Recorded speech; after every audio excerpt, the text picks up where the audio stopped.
Bonjour, bonsoir presque. Merci pour l'invitation, Laurent. Moi, je vais vous parler de l'importance de l'interopérabilité des logiciels dans le cadre de la prescription médicamenteuse. Donc, je fais partie du groupe numérique de l'ASFAR, qui a été créé il y a 1 an et demi. Et donc, l'objectif, c'était justement de prendre un peu à bras-le-corps ces questions du numérique pour essayer d'être un acteur de ces décisions et de tout l'écosystème du numérique organisé autour de l'ANS en France. Je suis anesthésiste, sinon de profession à Lyon. J'ai un conflit d'intérêts parce qu'on a monté une société dont l'objectif, en fait, c'est d'implémenter les recommandations de la SFAR dans les logiciels médicaux. Il y a aussi une petite sensibilité pour cette thématique. Donc, quand on parle d'interopérabilité, la question c'était l'intérêt des logiciels et de leur interopérabilité. Donc, la première question, c'est pourquoi des logiciels. Moi, quand je me pose cette question, ça me rappelle en fait toute la thématique autour des hommes préhistoriques. On dit que quand les hommes étaient nomades, ils étaient heureux, ils vivaient tranquillement et ils n'avaient pas de stress. Et puis ensuite, ils ont été sédentaires, ils ont créé des villes et finalement, ils ont été aliénés. On peut faire le parallèle avec l'informatique parce qu'on se souvient du temps béni où on avait un papier, un crayon, on était des artistes de la médecine. Et en fait, aujourd'hui, avec nos logiciels, on a l'impression qu'on subit beaucoup plus l'informatique qu'autre chose. Mais bon, quand on regarde quand même de plus près, c'est peut-être une tendance un peu humaine, c'est qu'on oublie les avantages de l'informatique. Donc, pourquoi l'informatique? La première chose, c'est que c'est pour éviter ce genre de petits désagréments. Qui n'a pas eu ce genre de feuille d'anesthésie illisible sur laquelle on ne peut pas voir vraiment les informations? Nous, on a encore parfois quelques patients qui viennent de loin avec une consultation qui a déjà été faite et dont malheureusement, parfois, on ne peut vraiment pas tirer grand-chose. Donc c'est vrai que l'anesthésie, ça permet quand même d'avoir une information, l'informatique permet d'avoir une information qui est quand même plus compréhensible par tous. Et ça, c'est un vrai bénéfice. L'autre chose, c'est que les feuilles d'anesthésie, on peut les consulter bien sûr en consultation, mais aussi au bloc opératoire. On peut les consulter, enfin les infirmières peuvent avoir accès à ces informations au lit du malade. Les patients peuvent même avoir accès à ces informations via éventuellement leur DMP. Ça, c'était des choses qui étaient impossibles à l'époque. Il fallait multiplier les photocopies et se déplacer physiquement pour diffuser l'information. Donc c'est vrai qu'il y a un vrai bénéfice au niveau de la transmission de l'information. On peut faire de la recherche clinique avec l'informatique. Alors évidemment, c'est en deçà de ce qu'on aimerait, on aimerait en réalité, mais on peut quand même requêter les systèmes informatiques, extraire des données et on a quand même des papiers régulièrement et de plus en plus qui sont issus de bases de données. Et ça, c'est possible uniquement grâce à l'informatique. Et dernièrement, il y a quand même pas mal d'applications qui utilisent les données médicales structurées issues des logiciels. Doctolib, par exemple, je vous ai mis des représentants, on va dire, des grandes catégories de logiciels médicaux. Et donc, c'est toutes ces fonctionnalités en fait qu'on peut avoir et qu'on pouvait évidemment pas avoir avec un papier, un crayon. Après, c'est sûr qu'aujourd'hui, on aimerait que ces logiciels aillent un peu plus loin et qui nous aident un peu plus dans notre quotidien. Si j'ai représenté en fait le parcours du patient, de la consultation d'anesthésie au opératoire et puis à son retour à domicile. Les patients, donc dans un monde idéal, ils seraient connectés sur Mon Espace Santé. Ils auraient leur médecin traitant avec qui ils échangeraient des informations. Ils pourraient prendre un rendez-vous avec un logiciel de prise de rendez-vous. Le médecin peut aussi le faire lui directement. Ils peuvent prendre rendez-vous pour une consultation, mais aussi pour une téléconsultation d'anesthésie, hein, j'entends. Ensuite, ces patients, ils sont opérés. Donc, on va prendre en charge ces patients dans un dossier patient informatisé. Ce dossier patient informatisé, souvent, on ne se rend pas compte, mais c'est une galaxie de logiciels. Alors là, j'ai mis la pharmacie, le bloc opératoire. Il y a souvent la radiologie, il y a parfois la biologie qui ont leur logiciel dédié, qui sont plus ou moins interopérés en fait à ce dossier patient informatisé. Ensuite, le patient, il rentre chez lui et donc éventuellement, il peut avoir un logiciel qu'on appelle un portail patient sur lequel on peut rester en communication avec lui. Ce portail patient, il peut servir de support aux infirmières pour, par exemple, mettre des photos de plaies ou de choses de cicatrisation. Le DPI, votre dossier patient, il peut aussi envoyer les ordonnances de sortie du patient directement à l'officine. Le logiciel de l'officine peut aussi être en connexion avec l'infirmière et puis enfin avec le dossier, mon espace santé. Et donc en fait, ça, mon espace santé, c'est côté patient, mais nous, côté professionnel, on appelle ça le DMP, donc dossier médical partagé. On fait en fait aujourd'hui la distinction entre ces deux entités. Vous avez compris que tous ces logiciels, les flèches, elles représentent des liens entre tous ces logiciels. Et donc, il y a besoin de communication entre ces logiciels si on veut que tout ça fonctionne au mieux. La communication, elle permet de transmettre des informations et d'éviter la ressaisie. Et elle permet d'avoir une information du coup plus sûre. Et donc, en informatique, la communication, ça s'appelle l'interopérabilité. L'interopérabilité, qu'est-ce que c'est et qu'est-ce qu'il faut pour faire de l'interopérabilité? Parce qu'on a toujours l'impression que c'est facile l'informatique. Et en fait, quand on se penche réellement sur le contenu, on en voit toutes les limites. Donc, la première chose, c'est une limite technologique, c'est-à-dire que les logiciels médicaux, mine de rien, ils existent parfois depuis longtemps. Les langages peuvent être différents. Initialement, le dogme, c'était d'avoir un logiciel sur son ordinateur.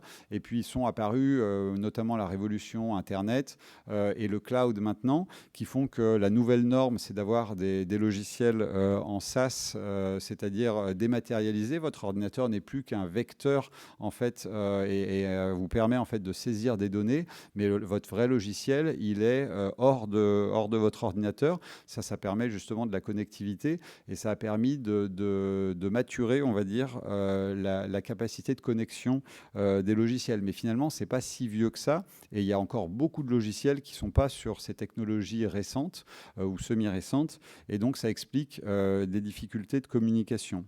Donc ça, c'est les limites technologiques. Après, il y a des limites de sécurité. Aujourd'hui, je dirais que c'est le point faible du système parce que par sécurité, on entend deux choses. On entend identification des personnes qui utilisent le système. Donc aujourd'hui, on sait que par exemple, qu'il y a de l'identification qui se fait majoritairement dans les logiciels de santé avec un identifiant et un mot de passe. On sait que c'est des systèmes faibles. Et je ne sais pas si vous avez une banque en ligne ou le logiciel de votre banque. En général, on ne se contente plus d'un identifiant et d'un mot de passe et on utilise ce qu'on appelle l'authentification qui permet de savoir que c'est bien moi, Vincent Collange, qui me connecte en fait sur mon site et donc ça permet de savoir qui veut se connecter au logiciel et donc de pouvoir savoir si on le fait rentrer ou pas. C'est le deuxième versant, c'est les règles d'attribution des autorisations en fait qui sont gérées donc au niveau de logiciel et il y a des normes et aujourd'hui on a du mal en fait à faire adopter ces normes et c'est aussi pour ça que ça grippe le système de communication entre les logiciels parce que si vous avez un maillon faible, c'est un facteur de vulnérabilité pour tout ce qui est attaque et donc cyberattaque, hein, j'entends et donc aujourd'hui c'est un frein majeur à l'interopérabilité.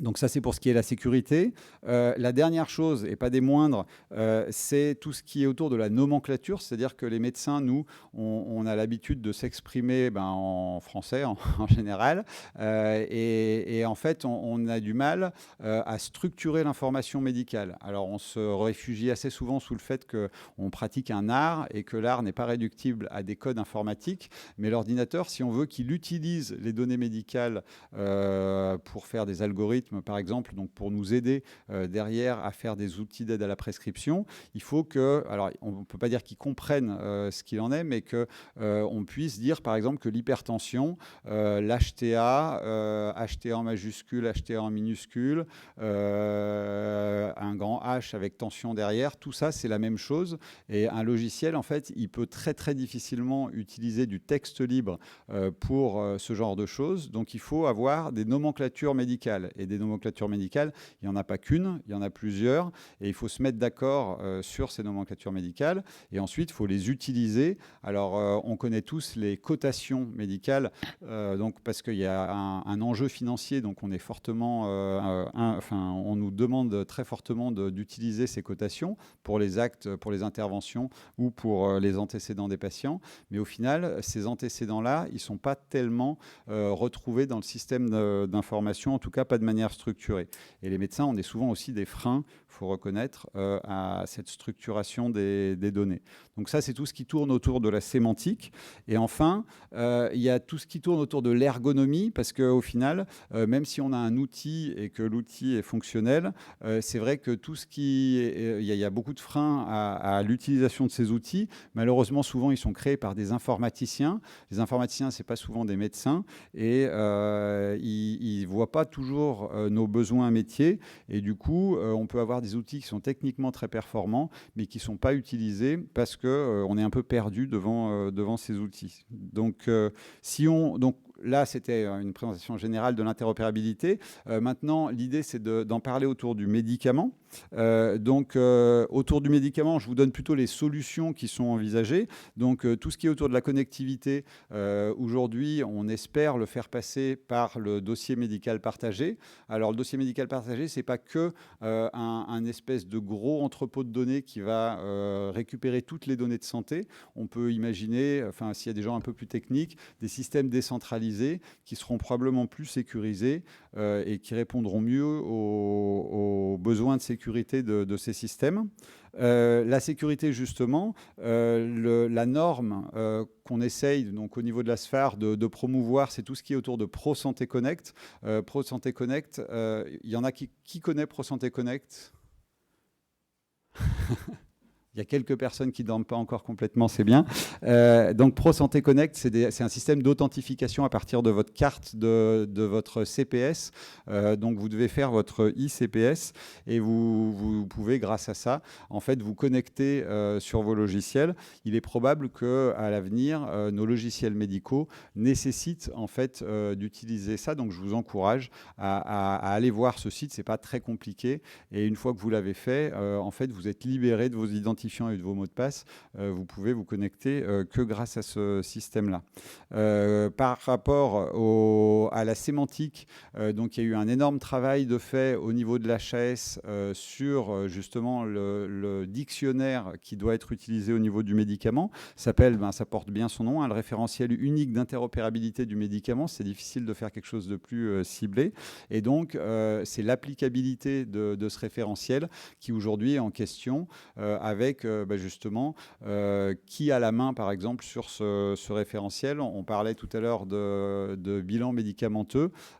Finalement, est-ce que vous, anesthésiste, si le patient vous dit qu'il ne prend pas tel médicament, est-ce qu'il faut l'enlever de la liste alors que son médecin était à la base le référent? Enfin, il y a plein de petites questions qui tournent autour de ça.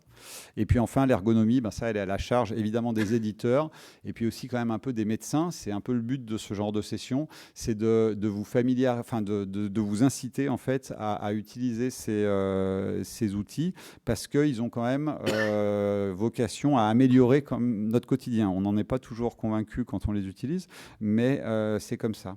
Vraiment notre volonté finale. Du coup, j'ai essayé de faire un petit peu un point sur l'utilisation qu'on a ou qu'on pourrait avoir par rapport à des problèmes de la vie quotidienne. et les soucis d'interopérabilité qui sont la cause de la non-utilisation de ces problématiques. Donc par exemple, un patient qui a une ordonnance d'insuline à part, c'est un problème qu'on rencontre souvent, je ne sais pas pourquoi les patients ils ont souvent une ordonnance d'insuline qui est séparée, et finalement si le patient il n'a pas rempli son questionnaire d'anesthésie en disant qu'il était diabétique, eh ben, vous pouvez passer à côté du fait que, ou si vous ne voulez pas poser la question, du fait qu'il est diabétique alors qu'il est diabétique insulinodépendant parce qu'il avait son papier à part. On peut imaginer que si demain, dans un monde parfait, tout le monde aura son traitement sur le DMP et que votre logiciel de consultation il sera connecté au DMP, vous aurez cette information et vous passerez plus à côté. Donc c'était ce que vous avez montré tout à l'heure, la présentation précédente, qui avait 17%, c'est ça, de traitements qui étaient omis. Ensuite, ça arrive, donc, comme je vous disais tout à l'heure, que le patient ne prenne pas tous ses médicaments. Donc, on est, nous, les anesthésistes, en consultation, des bons candidats pour faire un bilan médicamenteux. Donc, ça peut être utile pour le médecin généraliste, parce que les médecins, ils ne voient pas tout le temps leurs patients. Donc, finalement, ça permet de faire un point, en particulier pour des gens qui ont un traitement au long cours, mais qui ne voient pas toujours leur médecin traitant. On peut imaginer par exemple un patient qui est sous AVK, qui a une posologie complexe. C'est des cas qui arrivent dans la vie de tous les jours. Moi, j'ai eu un patient l'autre jour qui avait une double valve aortique et mitrale mécanique. Donc, c'est des patients qui sont sous AVK. Et donc, les patients sous AVK, ils ont souvent des posologies qu'ils adaptent en fait à leur prise de sang. Et du coup, il y avait comme souvent le traitement qui était mal renseigné, parce que comme c'est souvent compliqué à renseigner dans les logiciels médicaux, on renseigne souvent pas la bonne posologie. Or, ce patient, il n'y avait pas d'interruption thérapeutique, donc en fait l'anesthésiste avait estimé qu'il n'y avait pas besoin de mettre la bonne posologie. Or, on a dû surveiller le patient pendant 24 heures et faire un INR. Il avait un INR qui était un peu au-dessus de sa zone cible. Donc, il a fallu qu'on adapte sa posologie et donc qu'on aille recueillir l'information auprès du patient directement. Vous aurez d'autres cas d'usage. Les anticoagulants, c'est un truc qu'on aime bien parce que ça fait plein d'erreurs médicamenteuses et donc ça nous permet de justifier justement tout ce travail. Donc là, c'est pareil, il y a des problèmes de communication entre le DMP et la consultation d'anesthésie et aussi des problèmes d'ergonomie des logiciels parce que les logiciels ne correspondent pas forcément à nos besoins métiers. Enfin, on a tous essayé de prescrire des pousse-seringues dans les logiciels. En général, c'est très très compliqué, alors que finalement, avec un papier, un crayon, ça mettait pas trop de temps. Un problème qui arrive aussi fréquemment, c'est un patient qui a un traitement combiné. Par exemple, un bêta-bloquant, un IEC.